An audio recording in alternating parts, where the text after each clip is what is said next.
Hello guys, कैसे हैं आप लोग। आई होप आप सभी अच्छे होंगे। मेरा नाम है नितेश और आप देख रहे हैं अपना चैनल नितेश फिजिक्स क्लासेस को। सो गाइस, आज की जो वीडियो है वो डेडिकेटेड है जो सीयूईटी का एंट्रेंस हुआ था 2023 में, उसके सॉल्यूशंस की। और ये जो सॉल्यूशन है ये पार्ट 1 है। इस पे हम 15 क्वेश्चन को आज सॉल्व करेंगे, ठीक है।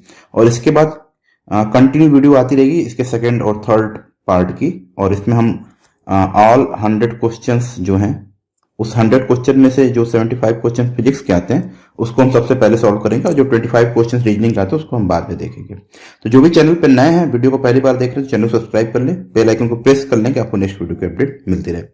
सोल्यूशन से पहले इतने जितने भी एस्पायरेंट है जो सीयूईटी की एंट्रेंस देंगे नेक्स्ट ईयर 2024 में, वैसे सारे एस्पायरेंट को मैं बताना चाहूंगा कि हम लोग एक डेडिकेटेड व्हाट्सएप ग्रुप चलाते हैं जिसमें हर संडे को 1 PM पे हम एक टेस्ट कंडक्ट कराते हैं। और इस बार भी ये टेस्ट कंडक्ट होगा। और जितने जैम के आईआईटी जैम के एस्पायरेंट है 2024 के, हम उनको हर संडे को 8 PM पे एक असाइनमेंट देते हैं जिसमें 20 क्वेश्चन रहते हैं। तो वैसे सारे एस्पायरेंट्स जो टेस्ट देना चाहते हैं वो टोटली फ्री ऑफ कॉस्ट है, उसमें आपको कोई भी पैसे देने की जरूरत नहीं है। उसके लिए आप हमारा व्हाट्सएप ग्रुप ज्वाइन कर लें, और ग्रुप लिंक के लिए आप मेरे पर्सनल नंबर 7376508317 पे मैसेज करें with your name and university, ठीक है। और वहां पे आप ऐड हो जाइए और हर संडे को टेस्ट दीजिए, जिससे आपको पता लगे कि आपकी जो प्रिपरेशन का लेवल है वो कैसा है। और अपकमिंग एंट्रेंस का जो पैटर्न आने वाला है उसके हिसाब से हम लोग टेस्ट सीरीज बनाते हैं, उसको आप देख सकते हैं। और इन फ्यूचर हम जब क्रैश कोर्स स्टार्ट करेंगे, अगर आप इंटरेस्टेड होंगे तो आप उसको भी ज्वाइन कर सकते हैं। तो चलिए फ्रेंड्स, वीडियो को स्टार्ट करते हैं। फर्स्ट क्वेश्चन आया था, ये 26 से मैं स्टार्ट कर रहा हूं, जो कि फिजिक्स का पार्ट है, ठीक है। 25 तक जो होता है वो रीजनिंग का होता है। इसमें कहा था what will be the separation between the coherent sources formed by a biprism whose inclined faces makes an angle alpha 2 degree with it breadth, the slit source being 0.10 metre away from the biprism given. देखिए इसमें mu की value दी हुई है, angle की value दी हुई थी, और जो स्लिट और सोर्स के बीच का जो डिस्टेंस है ए, वो आपको क्या हुआ था, दिया हुआ था। एक्स इसको मान लीजिए, ए मान लीजिए, ये एक्स मान लीजिए, ठीक है, ये दिया हुआ था। आपको सिंपल सा क्या बताना था, सेपरेशन बताना था। अगर सेपरेशन आपको पता है कि जब डी होती है तो उसका जो फॉर्मूला होता है वो होता है 2x mu -1 into alpha. Alpha की वैल्यू 2 डिग्री, इसको रेडियन में π/180 कर देंगे। एक्स दिया हुआ था, म्यू दिया हुआ था। आपको इस फॉर्मूले में केवल और केवल वैल्यू पुट कर देनी थी। जब इसको वैल्यू को पुट करेंगे और इसको चेंज करके निकालेंगे तो आपको फाइनल आंसर जो मिलेगा 3.49 मिलीमीटर, जो अप्रॉक्स जो होता है 3.5 मिलीमीटर होता है। जो यहाँ की ऑप्शन अगर आप देखोगे तो ऑप्शन थर्ड जो होगा आपका राइट आंसर होगा। इसको सिंपली इस तरीके से करना था। और यहाँ पे शुरू में जिस क्वेश्चन, अगर आपकी एक्यूरेसी मैथमेटिक्स की ठीक नहीं है तो आप इसमें जरूर फंस सकते हैं।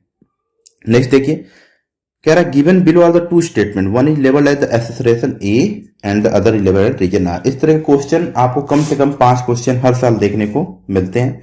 तो इसके लिए आप अपना प्रिपरेशन लेवल उस तरह का जरूर रखिएगा कि इस तरह क्वेश्चन को सॉल्व कर पाए। पहला क्या था, all points inside charged hollow spherical conducting sphere are at equal potential, जो कि बिल्कुल सही है, क्लास 12 से हम लोग पढ़ते आ रहे हैं। नीचे है the electric field inside charge hollow spherical conducting sphere is non zero. देखिए अगर चार्ज हॉलो स्फीयर है तो डेफिनेटली, अगर हॉलो स्फेरिकल सेल है तो डेफिनेटली क्यू इनक्लोज जो होता है जीरो। अगर क्यू इनक्लोज जीरो है तो आपको पता है क्लोज इंटीग्रल गॉस लॉ से E dot D S is equal to Q enclose upon epsilon naught होता है। जब ये जीरो हो जाएगा तो डेफिनेटली इलेक्ट्रिक फील्ड क्या हो जाती है, आपकी जीरो हो जाती है। तो यहाँ पे क्या होगा, और डिटेल सोल्यूशन यहाँ पे मैंने दिखाया है कि बी कांस्टेंट कैसे होता है। आपको पता है कि जब इनसाइड हम देखते हैं तो होता है कि मतलब 1/4 इंटू क्यू बाई आर आता है। तो यहाँ पे जो ऑप्शन ए है वो ट्रू है, एक्सेलरेशन ट्रू है, और रीजन लेकिन आपका क्या है, फॉल्स है। तो option 3 will be the right answer.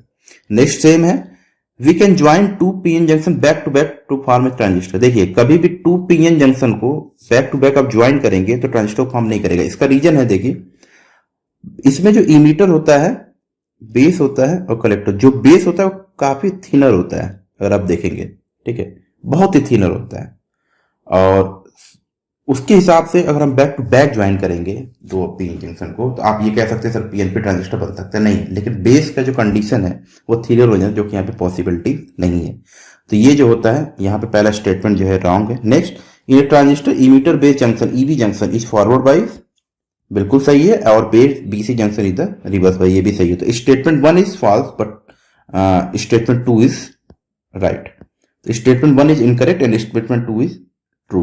That 4 option will be the right option. इसको आपको यहाँ पे टिक करना था। नेक्स्ट देखिए, match list A with list, match list 1 with list second. अब देखिए ये जो है इसमें मैच कराना था, इसमें कुछ नहीं करना था, पावर सीरीज एक्सपेंशन लगाना था और कुछ नहीं है। अगर आप एक या दो को बना लेते तो इसमें इजीली आप इस ऑप्शन को चूज कर सकते थे। देखिए साइन जेड को इन जनरल क्या लिखते हैं हम पावर सीरीज में, summation n equal to 0 to infinite minus 1 to the power n z to the power 2n upon factorial 2n plus 1। लेकिन यहाँ पे देखिए क्या हुआ था, ध्यान से अगर आप देखेंगे तो इस तरह की चीजें यहाँ पे नहीं थी। हम जो जनरली याद करते हैं या जो देखते हैं एन इक्वल टू 0 से स्टार्ट करते हैं। आपको कुछ नहीं करना था, इसी सीरीज को बढ़ा देना था एन इक्वल टू 1 से। तो यहाँ पे क्या हो जाता, z to the power 2n minus 1 upon factorial 2n minus 1। तो अगर यहाँ पे आप देखते तो ये वाला जो ऑप्शन साइन जेड का था आपको मैच कर रहा था, तो जो ये था वो थर्ड से मैच करता था। सिमिलरली कॉस जेड के लिए यहाँ पे मैंने लिखा है n equal to 0 to infinite minus 1 to the power n z to the power n upon factorial 2n। यहाँ पे भी इस तरह का ऑप्शन आपको कहीं देखने को नहीं मिलेगा। लेकिन ध्यान से देखेंगे अगर इसको n इक्वल टू 1 से स्टार्ट करते हैं तो ये वाला जो पावर है आपको यहाँ पे देखने को मिलेगा, फर्स्ट वाला ये आपको करना था। तो देखिए ए का थर्ड और बी का फर्स्ट, तो ए का थर्ड यहाँ पे है नहीं, ये रॉन्ग, ए का थर्ड यहाँ पे है नहीं, ये रॉन्ग, ए का थर्ड यहाँ पे, बी का फर्स्ट यहाँ पे, तो ये राइट होगा। लेकिन यहाँ पे नीचे वाला भी देखिए सेम है, ठीक है, नीचे वाला भी क्या है आपका सेम है। अब हमें इसमें सी का फोर्थ दिया, इसमें सी का सेकंड दिया है, तो हमें सबसे पहले थर्ड को देखना पड़ेगा। सी क्या है, सी जो है वो tan जेड, tan जेड का हमें पता है जो ये होता है जेड प्लस जेड के ऊपर 3 plus 2 by 15 z to power 5, ठीक है। इसको अगर आप ध्यान से देखेंगे तो जो सी है, सी को अगर आप देखेंगे तो सी का आपको फोर्थ वाला ऑप्शन मिलाएंगे तो आप इसको मैच करेगा, करके आप देखिएगा। तो ऑप्शन 3 अगर जैसे सी का फोर्थ अगर आपको मिलेगा तो डी का ऑब्वियसली सेकंड हो जाएगा। तो option 3 will be the right answer. इसको यहाँ पे कुछ नहीं करना था, यही करना था। थोड़ा सा स्मार्ट तरीका आप लगाए रहते तो इस क्वेश्चन को आराम से इजीली आप सॉल्व कर ले जाते हैं। नेक्स्ट देखिए, इसको तो मैंने जब भी पेपर हुआ था उसी समय मेमोरी बेस्ड सोल्यूशन में दे दिया था। 5 Carnot engine operate between reservoir temperature of T1 T2 की वैल्यू दी हुई है। तो आपको पता है इफिशियंसी जो होती है ईटा वो क्या होता है 1 माइनस T2 बाई T1। इस तरीके से आप सबकी वैल्यू रख दीजिए 100 के 500 के, इसमें देखेंगे तो इफिशियंसी 80%। सिमिलरली इसके लिए सेकंड के लिए इफिशियंसी 60%, थर्ड के लिए 20%, फोर्थ के लिए 75% और लास्ट के लिए 50%। हमें करना था arrange the engine according to their decreasing efficiency, decreasing efficiency के हिसाब से करना था। तो ए का सबसे हाईएस्ट है तो फर्स्ट पहले में क्या आएगा ए। तो देखिए पहले में जब ए आएगा तो ऑप्शन फर्स्ट वाला रॉन्ग हो गया। दूसरे में देखते हैं 80 के बाद सबसे लोवेस्ट क्या है 70, मतलब फोर्थ क्या है ये डी। ए के बाद क्या आना चाहिए था डी आना चाहिए था। तो यहाँ पे देखिए ए के बाद ये बी आ रहा है, ये रॉन्ग हो गया, ए के बाद ई आ रहा है, ये रॉन्ग हो गया। तो ऑप्शन सेकंड जो होगा आपको दो ही मिला के मैच कराना था, ये हो जाएगा क्लियर, ये आपका राइट ऑप्शन हो जाएगा। नहीं देखिए ये तो डायरेक्ट फॉर्मूला है ये। What is the relation between the half life T and decay constant lambda. T half क्या होता है आपका 0.693 बाई लैम्डा। तो ऑप्शन 3 आपको यहाँ पे क्या करना था टिक करना था। नेक्स्ट देखिए the following logic circuit represents, यहाँ पे एक्स और वाई है और ये एंड प्लस नॉट है, नैंड गेट हो जाए तो इसका क्या हो जाए एक्स वाई बार, और इसका ये नॉट गेट है तो एक्स वाई बार का बार। तो ए बार का बार क्या देता है ए देता है, तो ये सिंपली क्या देगा एक्स वाई। तो आउटपुट जो हो जाएगा क्यू वो हो जाएगा एक्स वाई और ये क्या हो जाएगा एंड गेट। तो option 3 will be the right answer. Next देखिए, ये देखिए consider an inertial frame H dash moving at a speed c/3 away from another inertial frame s along the common x axis where c the speed of light. इस question को हम लोगों ने अपने group में सॉल्यूशन दिया और detail इसको समझाया था। इसका सॉल्यूशन नीचे ऑल्दो मैंने दे दिया है, लेकिन किसी को भी डाउट होगा इसको हम डिटेल नहीं एक्सप्लेन करने जा रहे हैं तो डेफिनेटली हमारा ग्रुप ज्वाइन कीजिए 7376508317 पे। इस पे व्हाट्सएप ग्रुप का लिंक लेने के लिए अपना नेम प्लस यूनिवर्सिटी, किस यूनिवर्सिटी से हैं आप, जितने भी CUET 2024 के एस्पायरेंट है वो दें।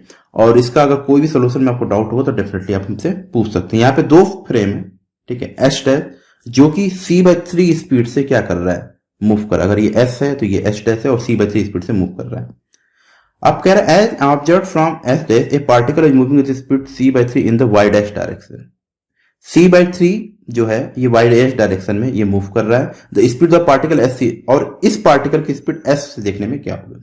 सिंपल सा है, यहाँ पे वेलोसिटी कितनी है c/3, तो v की वैल्यू c/3 हो जाएगी। y डैश डायरेक्शन में किसके मूव कर रहा है, c/3 से ये हो जाएगा, x में क्या हो जाएगा 0 हो जाएगा।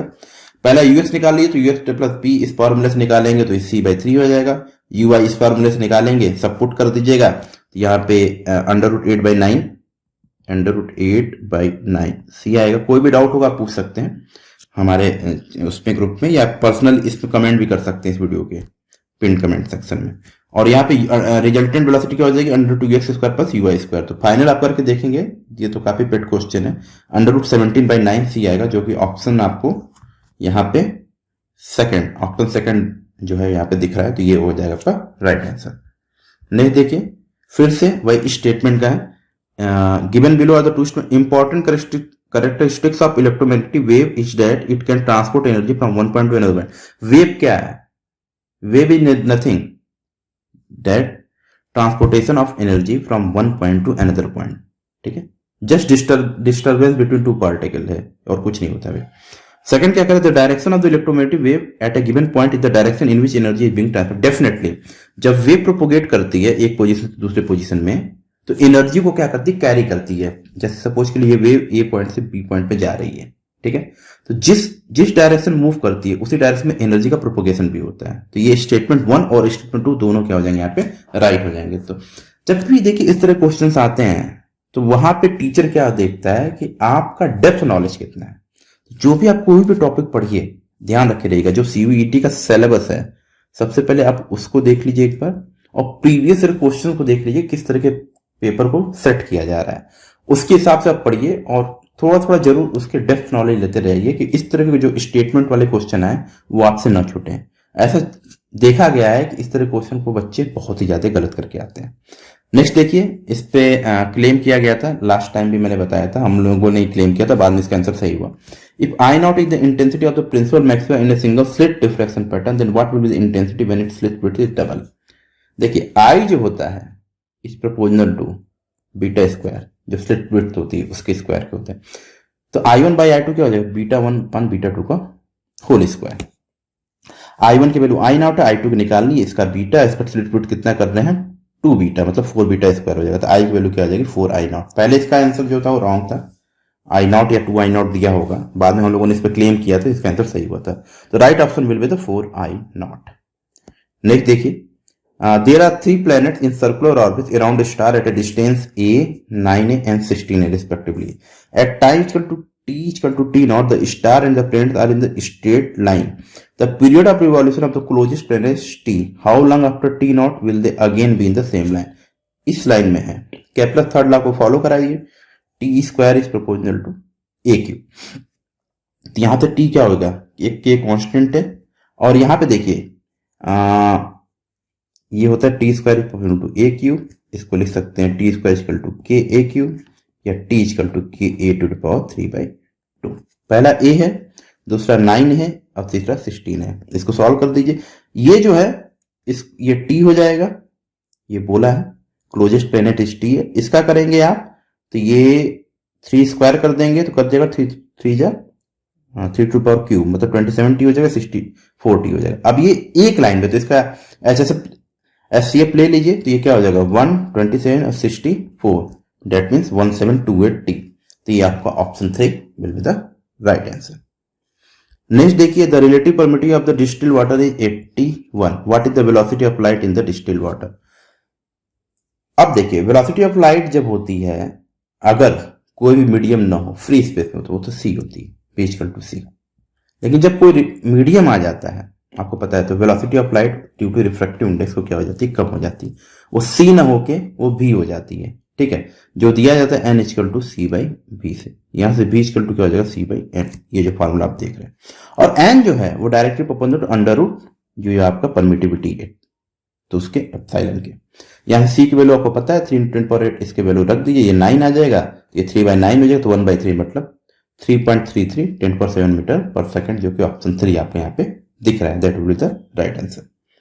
नेक्स्ट देखिए, what is the kinetic energy of the electron in the lowest energy level of a hydrogen atom. तो हाइड्रोजन एटम की जो काइनेटिक एनर्जी का इक्वेशन होता है वो क्या होता है 13.6 Z²/n² eV। तो हाइड्रोजन एटम के लिए Z की वैल्यू 1 और फर्स्ट के लिए आप क्या लिख देंगे, n की वैल्यू 1।